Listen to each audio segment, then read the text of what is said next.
ورحمة الله وبركاته. الحمد لله رب العالمين، والصلاة والسلام على شمس الهداية واليقين وعلى آله وأصحابه الصادقين. أما بعد، فأعوذ بالله من الشيطان الرجيم. بسم الله الرحمن الرحيم. ولا تهنوا ولا تحزنوا وأنتم الأعلون إن كنتم مؤمنين. رونق بزم حضرت صدر وعزت أساتذة کرام گلشن قاسمی کے گلو لالا بزم سجاد کے استار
شبستان وجود، وہ سحر جس سے لرزتا ہے شبستان وجود، ہوتی ہے بندہ مومن کی آدھا سے پیدا۔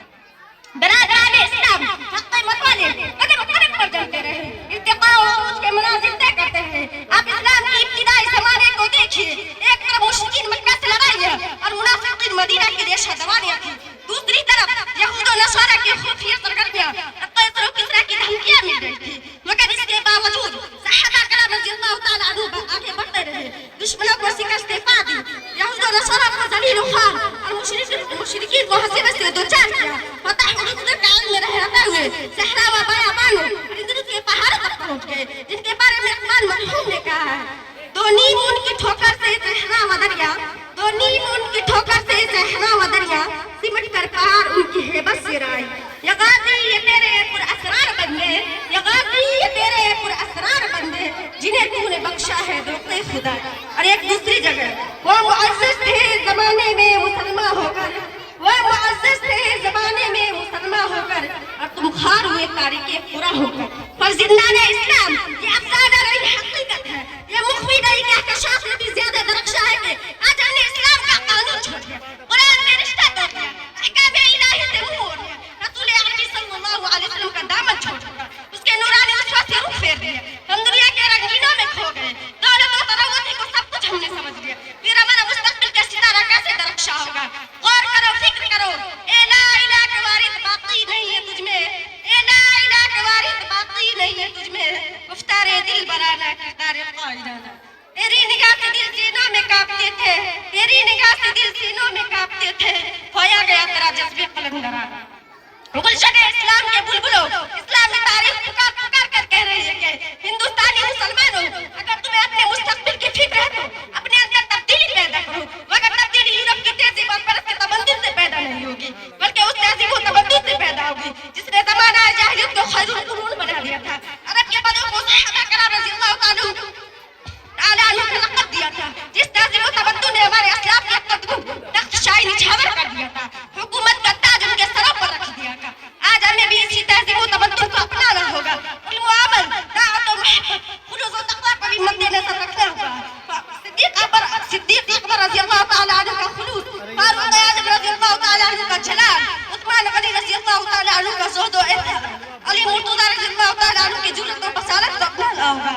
ہادی السبیل، سید الرسل، شفیع الامم، خیر البشر صلی اللہ علیہ وسلم کی فرمان کو دل و جان سے لگانا ہوگا کہ محمد سے وفا تو نے تو ہم تیرے ہیں، کہ محمد سے وفا تو نے تو ہم تیرے ہیں، یہ جہاں چیز ہے کیا لوح قلم۔ اے غیور نوجوانوں، ذرا سوچو تم کیا ہو، تمہارا مقام کیا ہے؟ مسلمانوں، تم ہی تو جسے قرآن نے خیر امت کا لقب دیا ہے، تم ہی تو جسے دنیا کی امامت و قیادت کے لیے منتخب کیا گیا ہے۔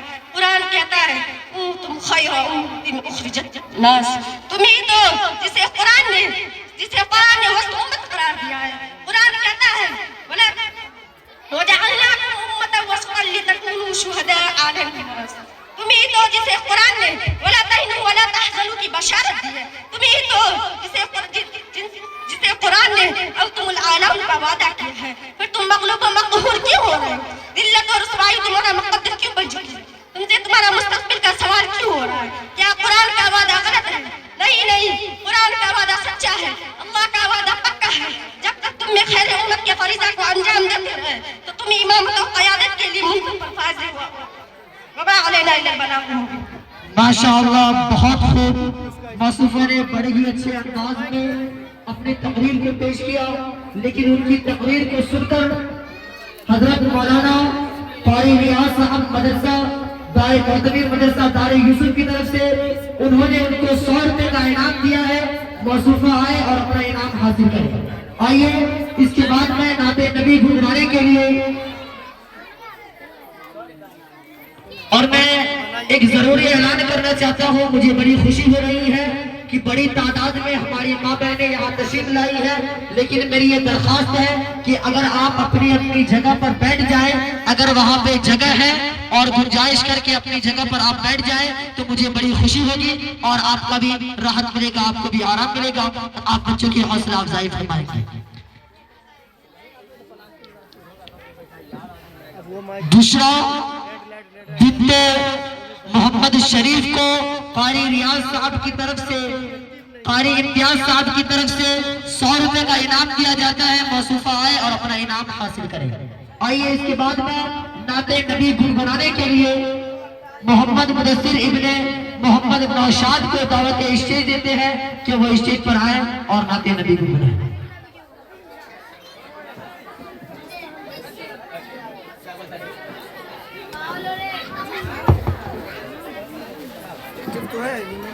اب اس کا نعت بنائیے اچھا سے.